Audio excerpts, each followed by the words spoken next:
What is the difference between a creative man and a destructive man? That's a supreme question, a very important question. It goes to and it's very important to ask these kinds of questions because there are different kinds of human beings walking around in the earth. And, again, as I was saying, using our reason to not only be able to monitor ourselves, but to, be able to judge other people is very, very important. In the New Age movement, there's this whole cult of thou shall not judge, and all of this malarkey, and I'm very, very much against that. I believe that judgment and criticalness are aspects of the reason, and that we're living in an age, that is very, very down on things that, we need to be using every single day. I mean, we use them every day at the counter. We use them every day when we're doing normal things, when you're going to buy something. And yet, when it comes to the most critical moments of our life, when we're just about to make these critical emotional accordings, we suddenly throw them out the door and believe that, just accept what the mask that they play. And we hurt ourselves by doing that. We actually violate our own judgment. We violate our own intuition when we do this. So there is a need to observe the differences in people and to sharpen the attributes of the reason. Otherwise, we're going to be wide open to attack.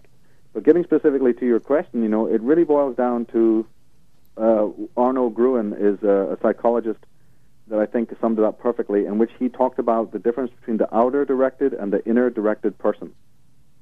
This is a psychologist called Arno Gruen, and he's sort of a Freudian who wrote on the betrayal of the self, and he wrote about how it has come that man has basically become a robot, an automaton, a person who just follows the handrails that are provided by the system, by the society, and goes along and performs these roles. And what the psychologists are saying, the Freudians and the post-Freudians are saying, is that, look, most people that you see are actually, George, not even human in the fully sense of the word. They're deeply sick, deeply ill people who will end up on a psychiatrist's bench if they can afford it, or on medication if they can't. We're dealing with a culture of people who have lost their soul. Yeah. And Jung also talked about this, Carl Jung. And the psychosis of the pathology is rooted in this ubiquitous extroversion that you see in the world. So you take the extrovert person. That person is not going to look deranged or psychopathic, because they may apparently be creative. It's like people in music. They can be drug fiends. They can be womanizers. They can be the most debauched of people, but they can get on stage and play great music. Yeah. So to all intents and purposes, they appear to be quite normal, and even people might envy those kind of people. So, but they're outer-directed. Outer-directed means that you're waiting for the world to turn you on. You are absolutely empty within, but you are a good mimic, and you're a brilliant performer. So most people that you see around the world, they don't actually have a soul at all, because there's a fundamental rule that people need to understand. And what we're talking about, they can go to my website, Psychic Vampirism, and they can read that quote that you started the show with, and they can get into this a little bit more if they want to. And on the blog, if they go to michaeltsarion.com, they'll be able to go through the blog and read up on this so they can get a handle on what we're talking about. But fundamentally, psychologists have understood that the soul is not something that you're born with. The soul is something that you yourself create as you live with this thing we call experience. That's what it is. That's what experience is for. The theater is time and space. And your will, your energy, your passion creates that which is meaning in your life. But my God, how threatening that is to the man of ego or the man who's been mistrained from the time that he's born. Yeah. He has no intention of giving meaning to his own life. He's waiting for George Bush to give him meaning. He's waiting for the media to do it. He's waiting for the neighbor to do it and the lover to do it. In fact, he's hot after a wife, so he can get joined at the hip and have those children and get into that whole world, because he himself is empty, and he's saying, "Fill me, people." Now he'll use the word love every 5 minutes if you give him a chance, and he'll use the word patriotism and individuality and independence, because they're performing. They know all the right sounds, all the right cues and affectations, but those people are fundamentally empty, and they're saying to other people, "You fill me up," making slaves of their wives and husbands, slaves of their children, slaves of their animals, and slaves of everybody they meet at work, and so on and so forth.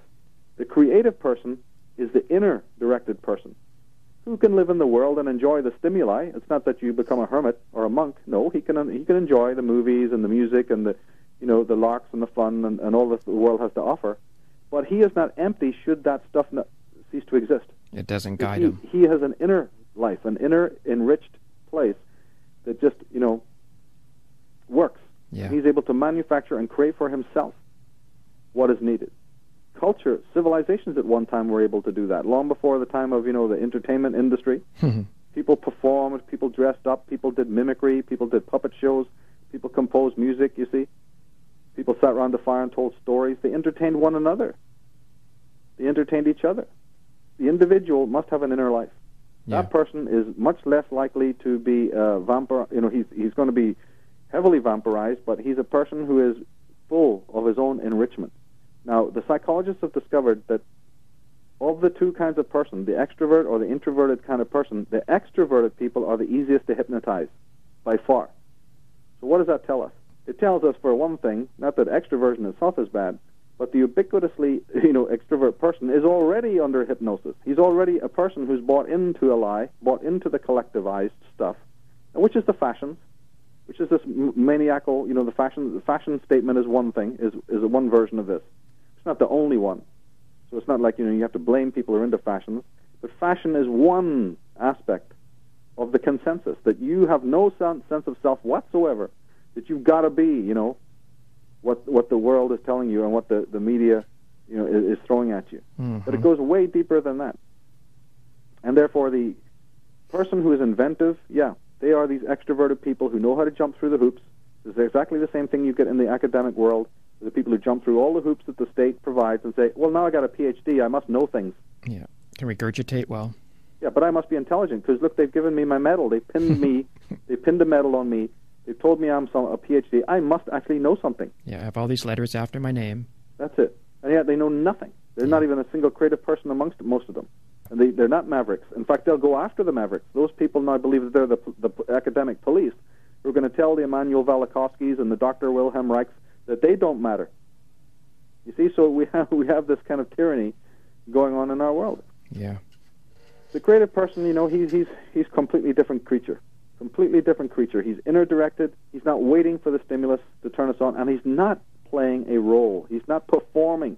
In fact, he actually refuses to perform. He's something of a rebel. Yeah. He tries to not conform to any kind of pattern whatsoever and gets very upset when you try to, compel him to do so. That person is a truly creative person, even if he doesn't produce anything. He just himself is a creative person. He's alive. Well, yeah, he's alive, and most likely he will create things, amazing things. But you see, he will be an outsider. He will be the person who is the outsider because he's on the journey of looking for the truth of himself. The person who's conforming to the handrails of the world and to the conveyor belt, and who's basically has basically given up being a true person, being a true individual, given up finding out who they are. This individual will be automatic, and it will be the media and society and the government and all the rest of it that provide the scaffolding for the security that is required in that person. And this is what is happening all over the world today.